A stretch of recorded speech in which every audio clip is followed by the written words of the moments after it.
Welcome, everybody, to class number 2 in the series on conversion, Giyur, in American Responsa literature. Last week, we looked at what is most probably the earliest discussion in Responsa literature, maybe anywhere, about conversion to Judaism in America. And that was a case in New Orleans in 1864 with Rabbi Eloy. And the situation there in New Orleans, again, just to remember and just so we can compare it to this case we're going to have today, was about a Jewish man who married a non-Jewish woman, and they wanted to give a bris to the son, or the father wanted to give a bris to a son, and the question was whether that was allowed or whether the Moel was allowed to perform that bris.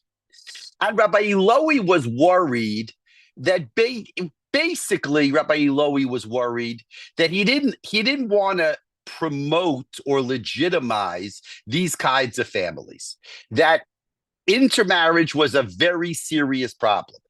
50% there around of Jews in America in 1864 were intermarrying, and he didn't want to say that you can intermarry, and then you can just convert your children. He wanted to make a statement against intermarriage. What's fascinating is that really changed. In 1881, between 1881 and 1924, 2.5 million Jews came to America. Most of them came from Russia, from Lithuania, from Eastern Europe, from Poland, and they came here to America. And most of them, at least at the beginning, began on the Lower East Side. And therefore, a different kind of community was created. Rabbi Eloy was dealing with a small Jewish community in New Orleans. They were exposed, they were part of the non-Jewish world, and therefore there was a lot of intermarriage. Beginning in 1881, the Jews were much more insular. And therefore, around the year 1900, the intermarriage rate was somewhere between 2% and below 7%. That's a remarkable decline from the 50% in 1864 in New Orleans. Now, again, that's for social reasons. The Jews were insular. It was also for religious reasons, meaning that the Jews who came before 1881 were generally German Jews who assimilated very well into America. The Jews who came after 1881 tended to be Eastern European Jews who very much maintained that Jewishness, that Eastern European part of them. And so therefore there were religious reasons, there were cultural reasons, but there were also societal reasons. The Jews didn't really integrate into the American society in the same way as they did beforehand. Now, that is all going to be important as we look at the topic of conversion during this period. How did the rabbis look at a Jewish man who marries a non-Jewish woman? Again, there wasn't this fear, oh my goodness, every Jewish man, if we do something to allow for these kinds of unions, every Jewish man is going to marry a non-Jewish woman. That wasn't the reality. Less than 7% of Jewish men were marrying non-Jewish women. So the issue was an issue not so much of that this crisis would spread, but rather how are we going to deal with this crisis in our terms, in our situation? That's what I want to talk about today. In order to understand this topic, we have to all learn together a very short piece of Gemara. And I'm going to share that Gemara with you. I'm going to share that Gemara with you right here.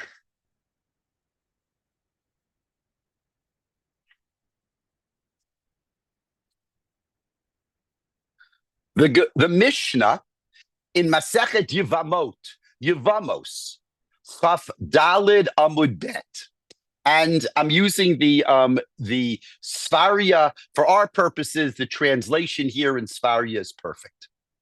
Hanitan al hashifcha. One suspected by others of engaging in sexual relations with a Canaanite maid servant. Vinishtachra, and she's set free. O al hagoya vinisgaira. Or he is suspected by others of engaging in sexual relations with a non-Jewish woman, and she converts. Hareze lo yichnos. He's not allowed to marry this woman. Okay? He's not allowed to marry this woman. She converted, but he's not allowed to marry this woman. V'im kanas. But if he married her, then we don't force them to get divorced. Now, the question is, why is that? There's a suspicion, right? Basically, a man has a non-Jewish girlfriend. She converts. He's not allowed to marry her. But if he marries her, we don't force them to divorce. What is the issue? So the first thing the Gemara points out is Hagioris mi'ahava. The Mishnah said, look at the Mishnah. The Mishnah says, oh, al hagoya v'nisgaira. It doesn't say that this non-Jew can't convert. Clearly, she can convert. Hagioris mi'ahavya. She, however, is a convert. Uraminhu. But I have a question. How could this be? And they quote a brisa. Echad ish shenisgayer l'shumisha. Whether it's a man who converts for the sake of a woman, v'echad isha shenisgayer l'shumish, or it's a woman who converts for the sake of a man, either a man who converts for the sake of a woman, or a woman who converts for the sake of a man. V'chein mi shenisgayer l'shum shulchan malachim, l'shum avdei shlomo, or someone who converts because they think that the Jews are well connected, right? They think if you convert to Judaism, then you'll get a seat at the table at the Shulchan Malachim. L'shum avdei Shlomo, you think you'll be connected with the advisors of Shlomo HaMelech. Einam geirim, divrei Reb Nechemya. Reb Nechemya says they're not geirim because they didn't convert because they believed in Judaism. They converted for an ulterior motive, either for marriage or for prestige. Shahaya Rabbi Nechemya Omer. How do we know that this is Rabbi Nechemya's view? Because Rabbi Nechemya used to say, Echad Gerei Arayos, whether it is converts by lions. That refers to a story in the book of Malachim Bet of the Samaritans who were forced to convert. Gerei Arayos, they were forced by lions to convert. V'echad gerei chalomos, and someone who converts based on their dreams. V'echad gerei Mordechai v'Esther, Purim's coming up. What does it say in the Megillah? It says, V'rabim me'amei haaretz misyahadim, ki nafal pachad haYehudim alehem. Says many non-Jews converted in Shushan because they were afraid of the Jews. It was for an ulterior motive. They were worried about something else. Einam geirim, they are not considered converts because they converted for an ulterior motive. Ad sheyisgairu bisman hazeh, until they convert in the present time. He asks the Gemara, bisman hazeh al kadaitach. What do you mean until they convert in these days? Doesn't make sense in these days, and that you're not going to take a convert from 1,000 years ago and have them convert today. Ela ema kiv bisman hazeh. What it means is they have to convert like in the present time. At the present time, when the Jews are in exile and there's no advantage to conversion, so too, those are the only converts that we accept. So Reb Nechemya says we don't accept conversion that is done for an ulterior motive. So let's go back for a minute. We'll learn Gemara for a second. It seems to be a machlokes between Rabbi Nechemya, a Tana, and the Tana of our Mishnah, whether someone who converts for an ulterior motive is considered to be Jewish. Our Mishnah says, oh, al hagoya v'niskaira. He says, our Mishnah seems to say if the girlfriend converts, she's converted. He's not allowed to marry her for some reason, but she's a convert. Reb Nechemya says, no, she's not. If you convert l'shumish or you convert lishumisha. If you convert for the sake of a man or the sake of a woman, then you are not considered to be Jewish.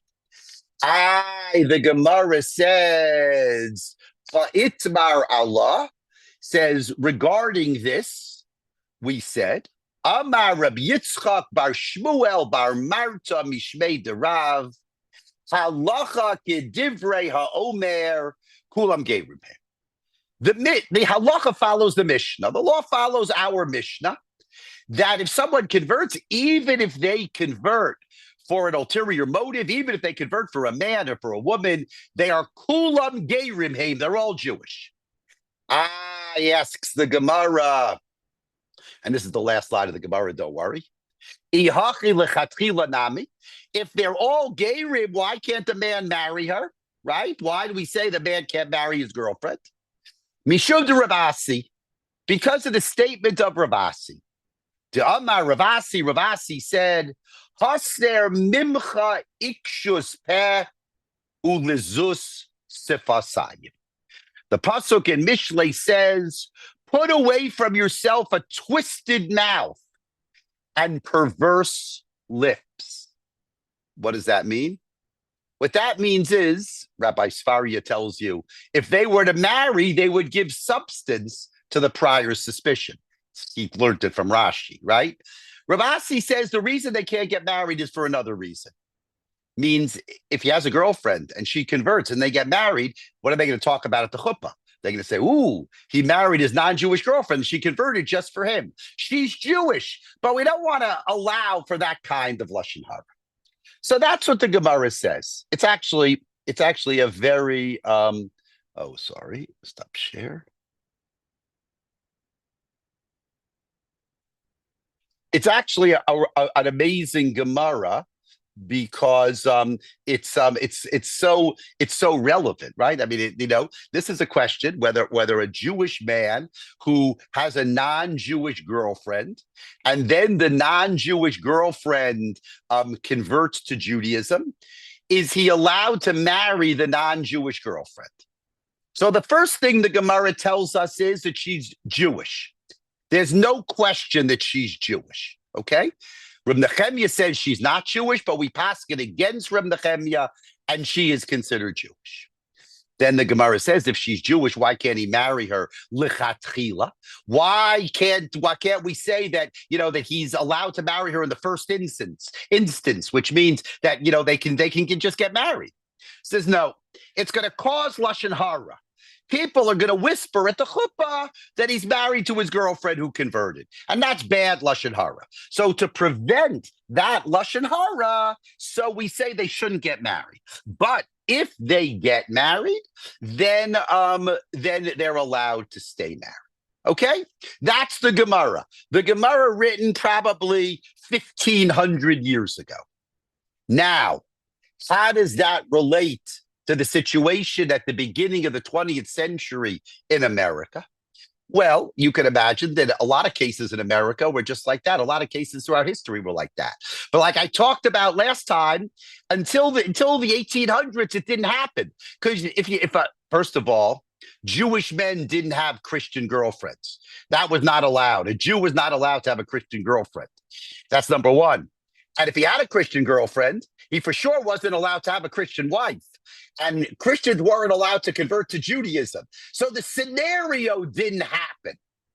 Now, it happens. It happened in Germany once the Jews gained citizenship. But that's not our topic. It happens in America. And there might have only been a 7% intermarriage rate in America. But of that 7%, that was a Jewish man, usually, marrying a non-Jewish woman. And the question is, can she convert? 7% intermarriage rate, and those 7% of the cases, can the non-Jewish woman convert? And can they get married? And can they stay married? So the first thing I want to look at is a tshuva that's written in 1922 by a Samuel Yallo. Samuel Yallo was a rabbi in Syracuse. He was a member. The name of the shul. Those people who might have a connection to Syracuse. The name of the shul was Avasachim in Syracuse. He actually was the rabbi in Avasachim for over 50 years. He studied in Slobodka and in Radin, and he was a member of the Agudas HaRabbanim. So his credentials were ironclad, right? He had totally Orthodox credentials. In 1969, he died in 1974. But just to give you a sense, in 1969, the shul was raised to build Route 81 in Syracuse. So basically, the shul survived until they needed a highway. I can show you how important he was because there are several chuvos in Igros Moshe, in Ramosha Feinstein's chuvos that are addressed to Rabbi Yalo. So clearly he was in communication with Ramosha Feinstein. That was his crew. Those were his friends. Just to tell you an interesting tidbit, his daughter-in-law, Roslyn Yalo, shared the Nobel Prize in Medicine in 1977. So he had meyuchastika children. They had a meyuchastika father, and he had meyuchastika children. Now, just 1 minute on this. And that is the tradition, today, young rabbis want to get young American Orthodox rabbis, less limited because people are on this screen from a lot of different places. Young American Orthodox rabbis all want to get jobs in Teaneck, Woodmere, Boca Raton. They want to be in the center of orthodoxy. And some of them get those jobs and some of them don't. If they don't get those jobs to start with, then they get those jobs next time around. But 100 years ago, it wasn't so easy to get these jobs. First of all, there weren't a lot of shuls that could pay a lot of money. Number two is there was no placement office in Yeshiva University. So it was hard to get these jobs. And these immigrant rabbis, they tended to go wherever they could get a job.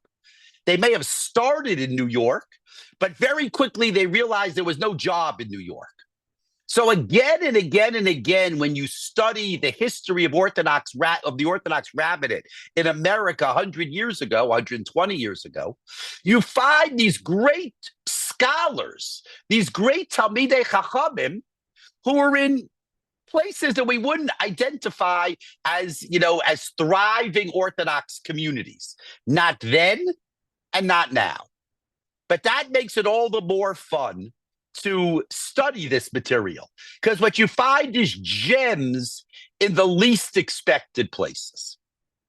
One last thing before I turn it over to the sources. So if you're a rabbi in in Syracuse, you see, I don't even remember what to say. That's my fault. I don't even know the difference between all these cities, right? If you're a rabbi in Syracuse and you have a rabbinic question in 1922, how are you going to get that question answered? So in the 50s and 60s, he knew what to do. He wrote a letter to Ramosha Feinstein, and Ramosha Feinstein answered the letter. There were no Rav Moshe Feinsteins. There were no, expert halakhic authorities, go-to halakhic authorities in 1922. So in America, where were the go-to halakhic authorities? Those halakhic authorities still lived where? In Eastern Europe. So what he did was he published his question in a journal called Tivuna, which was a rabbinic journal that came out in Lithuania just starting after the First World War. And here I want to show you something great. That's part of the fun of all of this, is what you get to see.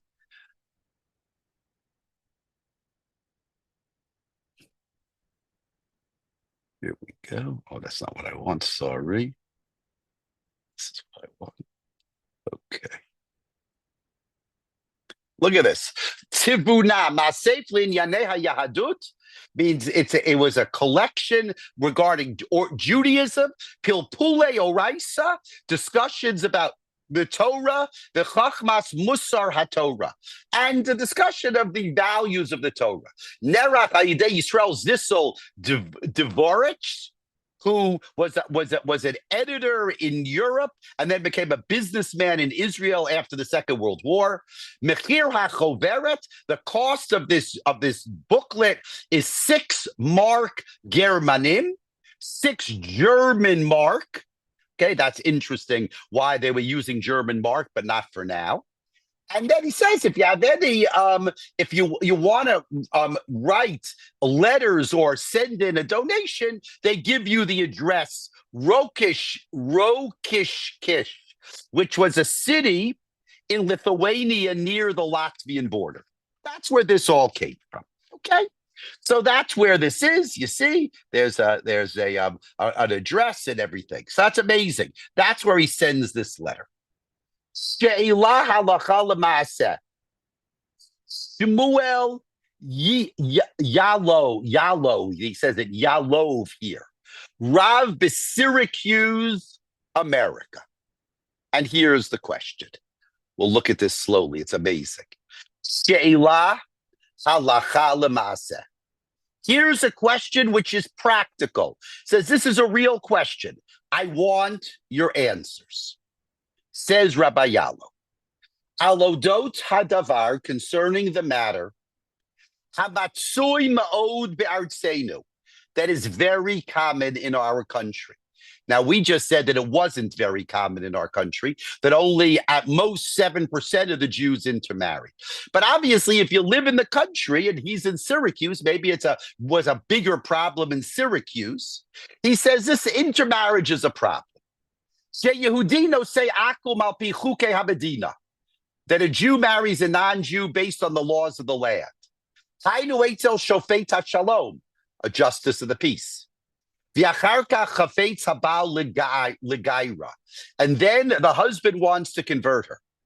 V'lasot nisuim al pi das Moshe Yisrael. He wants to marry. He wants to convert her, and he wants to marry her according to the Jewish people. It seems clear that we don't accept such a convert. And he goes back to Yavamas.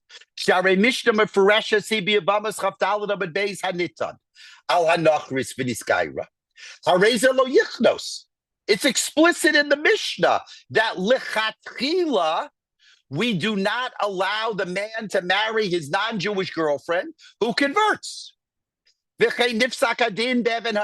Interesting. There's a typo here. Even Ha'ezer is with an aleph, not with an ayin. Siman Yud Aleph Sif Hey.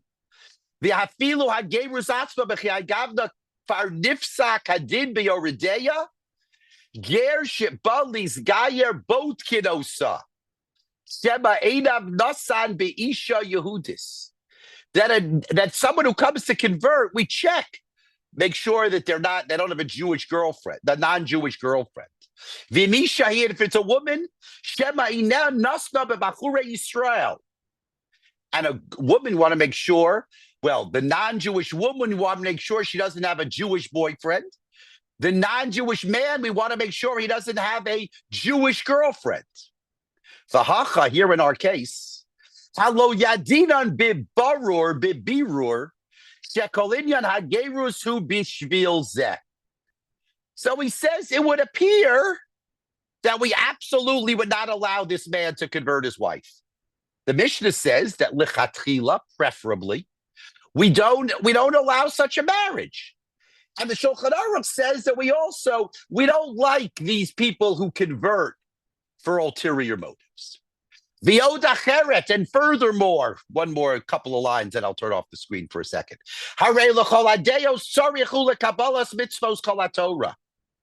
He says, and someone who converts has to accept the mitzvos, has to accept the commandments. V'shas arucha hi bebechoros taplamid. Akum shebalakabil divrei Torah chutz midavar echad imakablin oso.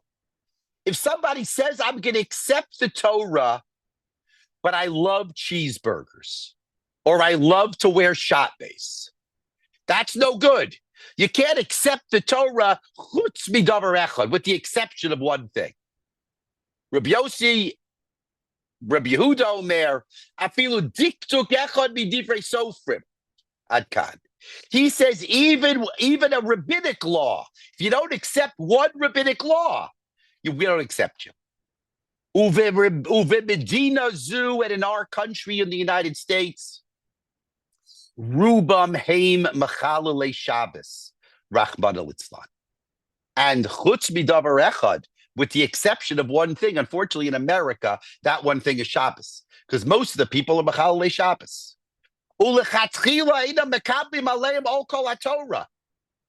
And they don't accept upon themselves the yoke of Torah. Because most of the things they think already are permitted. So first of all, you learn a tremendous amount just from Rabbi Yallow's question. So Rabbi Yallow asks whether the man can convert his non-Jewish wife, right? His non-Jewish girlfriend who became his non-Jewish wife. Yes, with Saul, we'll just look at this for 1 second. Let's look at this 1 second. Sorry. Let me just look. Rosalind Yallow won the Nobel Prize with Saul Burson, who became chief of Mount Sinai, the hospital, not the mountain, for the advances in radio immunazy, a technique that depends on antibodies, which wordplay suggests to me are whatever to gay ray arayos. That's funny. And thank you very much. Immunoassay. Immunoassay. Thank you. Measuring the level of insulin in the blood. Thank you. So, what do you learn from so what does he say? He starts by saying that it seems clear he can't convert his wife. First, the Gemara in Yevamos that we learned. The Gemara in Yevamos says that even though if she converts, she's Jewish, but lichatchila, preferably he shouldn't marry her, right? He shouldn't marry her. So that's number one. Number two is that it's an ulterior motive, and we don't like people who convert for ulterior motives. Even though the halacha is they're Jewish, but we don't like people who convert for ulterior motives. Number three is they need to accept mitzvos, right? That's part of conversion, to accept the law. And in America, they don't accept the law, right? Chutz midavar echad. Even if you just leave out one law. And he says for the American Jews, that one law is Shabbos, because most of the American Jews are Machalei Shabbos. Yes, he's exaggerating, but you see what his sensitivity is. And he says that most things to American Jews have become heter, they become allowed already. And therefore, we can't accept such converts. That's how he starts. Obviously, that's not the way he finishes, because if he finished that way, it wouldn't be very interesting. Let's see what happens now.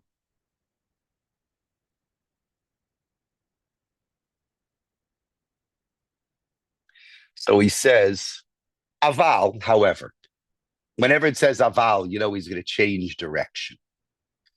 Achareisha davar zeh shchiach hu biyoter b'medina zu.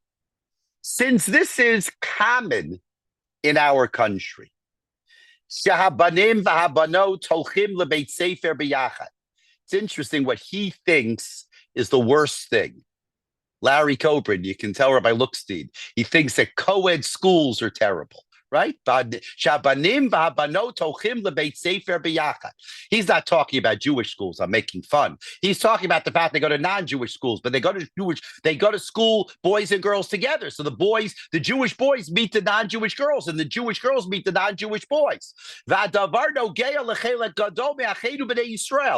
most of them, there were no yeshivas in those days, no yeshiva day schools. So everybody went to school together. Al-Kena Marti. And therefore, I thought, or I suggested, to present this question before our rabbis, our Eastern European rabbis. Asher meimehem anushosim, that we drink their water of Torah.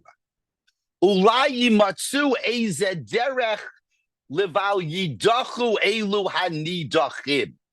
Maybe we'll find a path, leval yidachu, that we will not push away those people who are already distant from us. And now in his question, he presents a direction to allow this kind of action. Dihinesham b'Yavamos samrinan. The Gemara in Yavamos that we read a few minutes ago says, Din kanas lo yotzi. That even though we don't like a man to marry his non-Jewish girlfriend who converts, but if he marries her, we don't force them to get divorced. Gam amrinan sham begemara halacha kidivrei homer kulam gerime. He says, and the Gemara says explicitly that we don't like it, but if somebody converts for a boyfriend or for a girlfriend, they're Jewish. V'rak mishum ikshus peh ulezus vasayim, and it's only because of lashon hara marchikin osa. The only reason we don't let them get married is because we don't want people to talk about them. Upaskinan sham b'yoredeya simol v'toval harezeger. That if somebody has a bris and goes to the mikvah, a woman just goes to the mikvah, they're converted. Afilu no dat shebishvil davar hu misgayer. Even though we find out that he converted for an ulterior motive. Uvenidon didan, and in our case, acharesh al pi chuke hamemshala, based on the laws of the nation, efshar lo lahotziyah. If a man marries a woman in front of the justice of the peace, he needs a divorce. So therefore, they're married. Ulai nidon zos k'di'evet. Maybe we can see this as not preferable, and therefore we can be lenient. He says because it's like if they married already, we don't force them to get divorced. So in this case, they're married already. They're not married Jewishly, but since you need a divorce to divorce someone with whom you're married in front of the justice of the peace, so therefore it should be the same thing here. In kine stay motziano so biyada. Umutav sheyochlu basar timutos shechutos. Mishiyochlu basar temutos nevelos. The Gemara says that it's better to eat questionably kosher meat of a animal that's shechted, that's slaughtered properly, than eat questionable meat from an animal that's not slaughtered properly. Meaning, it's all do the best you can do, right? Don't say, the meat's probably not kosher. I might as well just eat it in the vela. I might as well eat treif meat. No. Even if you're not sure, it's always better to do it the best way that you can do it. The whole reason that they can't get married is because you don't want people to talk lashon hara about them. V'hacha im nikno soto, if you punish him and don't let him convert his wife, then he'll be with her his whole life in sin. What does he say? He makes an interesting argument. What he says is that the Gemara in Yevamos tells us that if they get married, we don't divorce them, right? If they get married, we don't divorce them. They're Jewish, and we don't force them to divorce. He says, look at the case here. If they get married, you don't force them to divorce. So in this case of this man and this woman, they actually are married. Now, you're going to tell me they're not really married because halacha doesn't recognize a marriage in front of a justice of the peace. But actually, since there is status, legal status to getting married in front of a justice of the peace, so therefore he says maybe that's considered the same category in kanas lo motziano. So you don't force them to get divorced. That's the first point. They are married, so maybe they fall into that category. We don't force them to get divorced. That's number one. Number two is another thing, and this is always the most interesting of all. Number two is, what do you gain? I always like to say it like this. I always like to say, is it a victory for Orthodoxy or is it a loss for Orthodoxy? What Rabbi Yallo says is You have a Jewish man and a non-Jewish woman. If you don't let her convert, the Jewish man is going to be living in sin with a non-Jewish woman for the rest of his life. Their children won't be Jewish, their grandchildren won't be Jewish, and their great-grandchildren won't be Jewish. If you convert her, well, then she's Jewish, and therefore they're going to live, they'll have a chuppah and kiddushin. They will live as a Jewish couple. Their children will be Jewish, and their grandchildren will be Jewish, and their great-grandchildren will be Jewish. So what Rabbi Yallo says is, what he suggests is that maybe we should do it. Since the whole reason you don't do it is because you don't want people to talk Lashon Hara about them.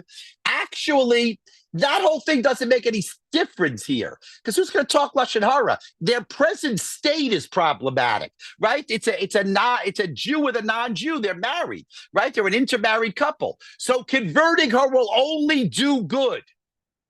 Now, if that's true, that's an extremely important argument, right? Because that means you have to look at it, it has to be a cost-benefit analysis. And that is, do you gain more by having her convert than you would if you don't have her convert? Most Orthodox rabbis would not take that into account today. They wouldn't say, is it a win for Orthodoxy or is it a loss for Orthodoxy? They'd want to know, how Orthodox is she going to be? But I'm pointing out to you that Rabbi Yallo, who knew a lot, Rabbi Yallo in 1922 raises the possibility that maybe the question we need to ask is it a win for Orthodoxy? And if it's a win for Orthodoxy, then maybe we can do a conversion, even if it may not be lechatchila, even if it may not be the best, but at least it's a conversion and it's better than the alternative. Before we go on, any questions?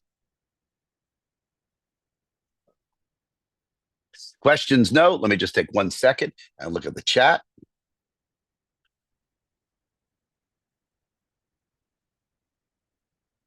Yeah, this is before Rabbi Henkin also. That's correct. They could have gone to Rabbi Henkin. Okay, I believe that Dr. Yallo was a daughter-in-law. Her 2 kids attended MDS, at least for a period. That is fantastic. Okay, here you go. It's a small world. Okay, let's go back to the share. Let's finish up his question.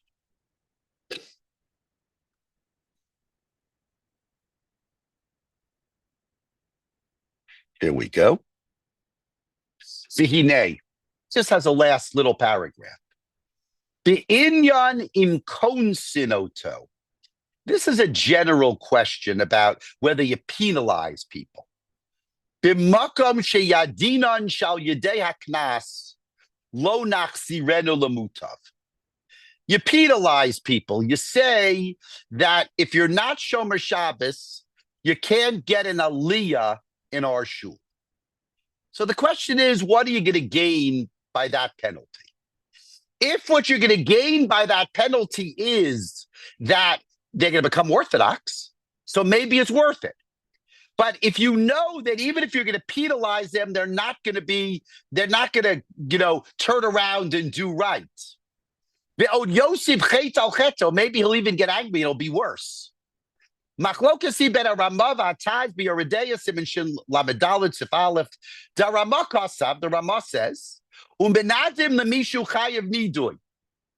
Afilu yeshlochu shal yedeze yetzu l'tar b'sra. The Rama says that you put people in nidui, you excommunicate people, somebody who is worthy of excommunication, even if you think that by excommunicating him, he's going to become worse. The Ataz Shamcholek Alav, and the Taz disagrees.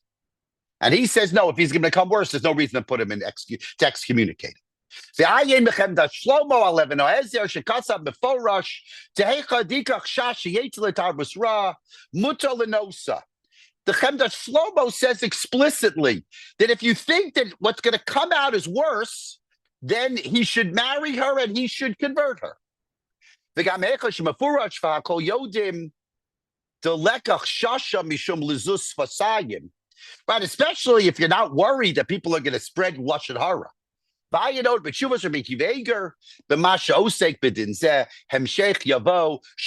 Yallo, Rav Syracuse, America. Okay, so here you go. So he publishes this tshuva in Tavuna. Okay, in Tavuna, 1922, he publishes this tshuva. And this is the journal that makes its rounds in the Torah community in Eastern Europe, in Lithuania. And what do you know? In the next issue of Tavuna, there are two answers to Rabbi Yalo. Now, this is important to say. I mentioned this last week also. You know, the rabbis in Eastern Europe are not dealing with the same situation as the rabbis in Syracuse, New York. Because the rabbis in Eastern Europe are basically living, well, they're living in insular communities. So they may be dealing with a lot of issues. And people may not be as religious as we imagine in kind of our rosy picture of pre-war Lithuania. But the bottom line is the community is very, very insular. There was next to no intermarriage. And the only intermarriage that took place were people who left the community completely. So they're answering Rabbi Yalo in a situation that they don't really experience themselves. So you might think that this would lead them to be stricter. But we're going to see that that's not true. The first one I want to look at is someone by the name of Rabbi Bensia Notlevitz. He died in 1968. Right? He's this generation almost. He was a student of Reb Chaim Ozer Grzinski, who was the Gadol Hador in Vilna before the war. He was a rabbi in Lithuania. In 1923, he moves to the United States. And he becomes a rabbi in Harrisburg. And then in 1933, he moves to Louisville. And in 1942, he becomes a rabbi in Kew Gardens Hills. Now, this is very, very important. When he answers this question in 1922, he's still in Lithuania. But the next year, he moves to Harrisburg. So here's a Lithuanian rabbi who has a Yetzer Hara to be an American rabbi.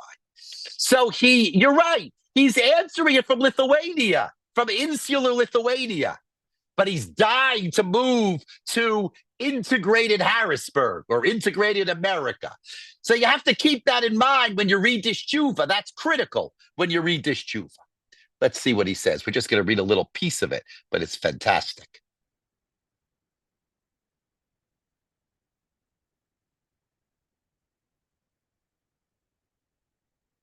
And what he says is the following.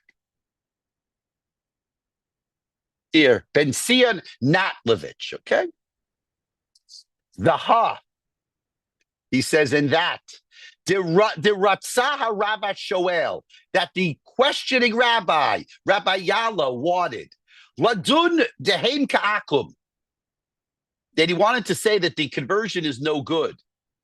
Mipnei shelo kiblu aleim kol haTorah, because they didn't accept all the laws of the Torah. Dehem sovrim de zeheter, because they think that everything in America is allowed. You don't have to eat kosher, you don't have to keep Shabbos. Lidati, he says, Rabbi Notlevitz says that according to me, einikuv bazeh, there's no problem. That doesn't nullify the conversion.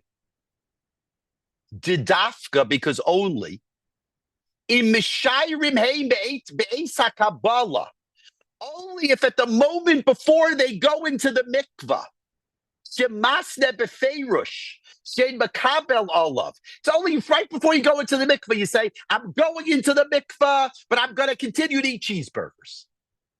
Nobody does that. I do a lot of conversions. I want to tell you, nobody would be silly enough to do that. Shein makabel olav ze nikra akum.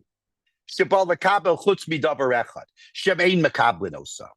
It's only in that case that they're considered someone who we don't accept because the conversion is no good because they're leaving something out.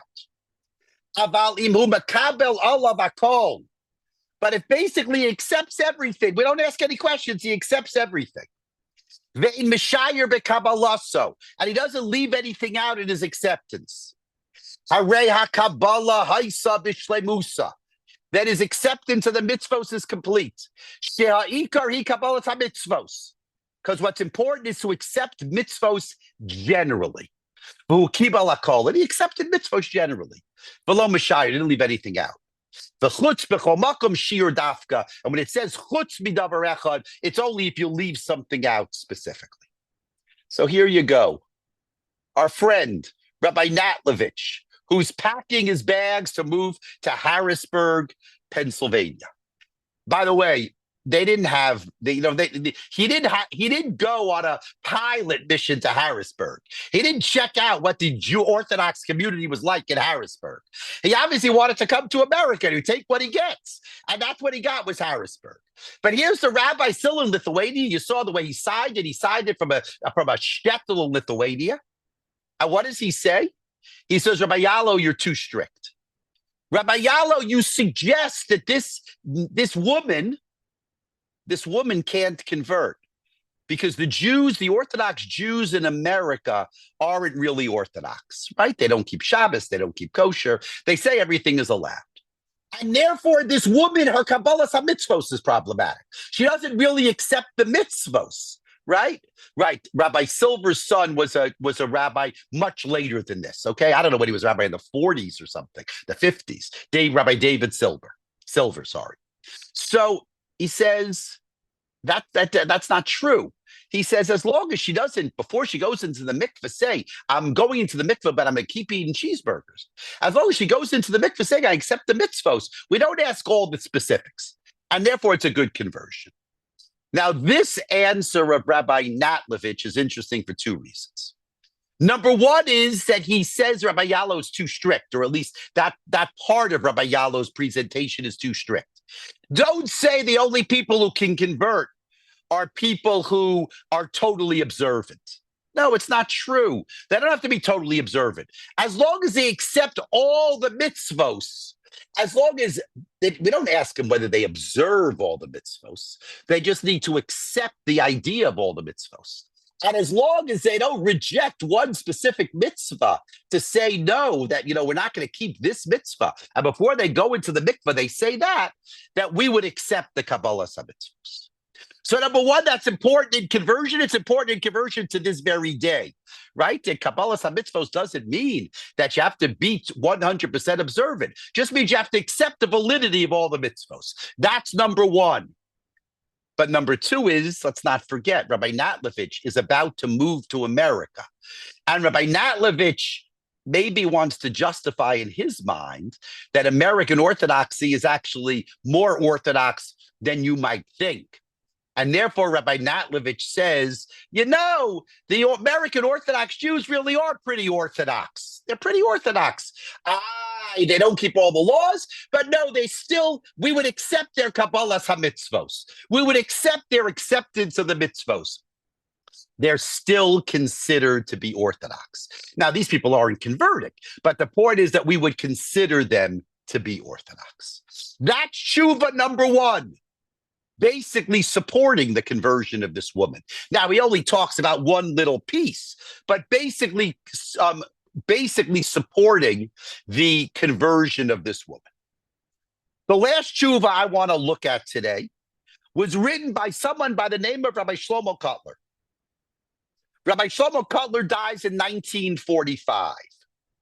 He's a Rosh Yeshiva in Slobodka, so he also comes with very good credentials. Now, this is an important piece, which we'll see inside in a second. He's close to Rabbi Jacob Joseph. In 1888, Rabbi Jacob Joseph becomes the chief rabbi of New York City, the one and only chief rabbi in the history of New York City. Rabbi Shlomo Kotler came together with Rabbi Jacob Joseph. He was part of his rabbinic team, which is interesting. Now, in the 1890s, Rabbi Jacob Joseph gets sick. He only dies in 1902. But the last few years, he's sick. And it seems to be that Rabbi Kotler takes over answering questions from Rabbi Jacob Joseph. So he's a very, very well-respected rabbi. Just tell you that he later on, so after Rabbi Jacob Joseph, he goes back to Lithuania. Then he goes to Detroit and he gets caught in Detroit. He spends 7 years in Detroit. His wife gets sick and dies. And then he goes to Jerusalem and he dies in Jerusalem. So he also has a little bit of America in him. Look at this tshuva.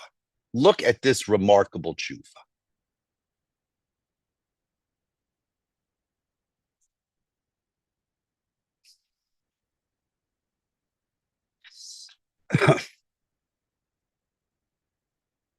Okay, here we go. Tshuva kahalacha. I'll read it slowly. I apologize. It's Rashi script. It doesn't read so well. Bitfuna siman yud gimel. In Tfuna, in the previous edition, previous issue, sorry. B'sheila lahalacha l'maaseh meharav to Syracuse. Right? There was a question asked from the rabbi of Syracuse. V'hinei, he says, Teida lecha, you should know, shehishavti ala sheila hazot. I answered the same question be'etei yoti ba'America, when I was in America. Ve'atik ot ba'ot ma'shenimtza biyadi mikvar. And I'll copy letter for letter what was in my what I found from then. Says even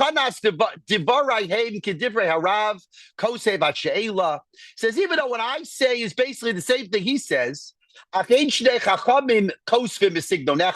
two rabbis don't write the same way. Yom Dalid Vayera says Wednesday, a Parshas Vayera. Tesvav Cheshvan, the 15th of Cheshvan. Tuf Reish Nun Chet, 1898, New York. That was in the last years of Rabbi Jacob Joseph's life. Rabbi Cutler seems to have been his Mamale Makom. He was answering questions for Rabbi Jacob Joseph. Michtavo im sheilato, he says, he writes in the third person, but he's writing to the questioner. Your letter with your question, Hofia bebeis harav agon Rabbi Yaakov Yosef, turned up in the house of Rabbi Jacob Joseph. Says Nero Yair Kaizal. Vihine ba'asher shani ataha menahel leveito. Now that I am in charge of his house, and again, it's not entirely clear what menahel leveito means, but I'm saying what it means is that he actually took over answering his questions. I'll call asakav. Shani amoret tzedek beveso. Al kain masar liyadi la'ayed. He gave me the question to look into. Vihine iyanti bazeh. And I looked into the question. Vihine she'elato she'elas chacham. Chatzi tshuva. Says, and the question of a smart person is half the answer. Ulefi anias dati lahayir bazeh. And I'm going to answer based on what my opinion is. The first thing I want to show you is, he makes a very interesting point. And he says like this, where it's highlighted. V'hine Rashi kasav b'metek lishono, in the sweetness of his language. Da'asya lachzuke l'kala. V'zelo shayach rak b'davar shahaya rakala ba'alma. He says, the Gemara, I'm going to go off the screen for a second so I can explain this to you. He says, Rashi says, so what did the Gemara say? The Gemara said that lechatchila, preferably, a man shouldn't marry his girlfriend who converted to Judaism because people will talk. So he says, what is that talking about? What do you mean people will talk? He says, what's the case? The case is where people aren't sure whether she was really his girlfriend, right? They weren't sure. There were rumors that she was his girlfriend and that then she converted and they got married. Now, if there were rumors that she was his girlfriend and that therefore she converted and they got married, so what does that show you? What that shows you is that the rumors were true. And Rashi says that's the case of the Gemara. The case of the Gemara is where it's rumors. And if she converts and gets married, then the rumors will be confirmed. He says that's not true in our case. In our case, it's not rumors. In our case, they're married. So therefore, her converting and them getting married, chuppah and kiddushin, is not going to make the rumors any worse. It's not going to confirm the rumors. It's not rumors. They're married by the justice of the peace. But he says the only risk is if the conversion and the chuppah will confirm the rumors. But in this case, there's no confirmation of rumors, and therefore there's no problem with them getting married. I want to show you the last 3 minutes. I want to show you what a chap that is. You see, Rashi says that the reason they can't get married is because it would confirm the rumors. What Rabbi Kotler does is he turns it on its head, and he says this case, because it's worse, because it's not just a rumor that they're together, but clearly they're married and they're together, because the situation is worse, therefore it's not covered under the case in the Gemara, and therefore there's no risk of Lashon Hara, because that's not what we're protecting against. Since they're definitely married, we don't have to worry about Lashon Hara, because we know it for sure. And therefore, he says that the Gemara there doesn't apply. And therefore, the Gemara there says that lechatchila, preferably they shouldn't get married because people will speak Lashon Hara. It will clarify that the initial rumors were true. Since in this case, it's not rumors, they know for sure. The Gemara doesn't apply. And lechatchila, they can get married. This is a remarkable back and forth. 1922. Rabbi Yalo in Syracuse says, can a Jewish man and a non-Jewish wife, can he convert his wife? Rabbi Yalo suggests that it's a win for Orthodoxy because at least she should convert. They'll be Jewish. Their children will be Jewish. Their grandchildren will be Jewish. 2 answers from Lithuania. Both of the rabbis in Lithuania have a connection to America. And Rabbi Kotler is copying a tshuva that he wrote in 1898. So this issue is not 1922. This issue already in 1898 was the same question. But what you see is, right, that's correct, 1897. Thank you very much. 1897, okay? Even noch besser, right? It's even earlier than that. But what you see is that they were willing to be lenient in the conversion of a non-Jewish girlfriend, a non-Jewish spouse, a non-Jewish wife, a non-Jewish girlfriend. That's remarkable. That's remarkable. Again, Rabbi Eloi was very strict. But again, in 1898 and 1922, they were much more insular.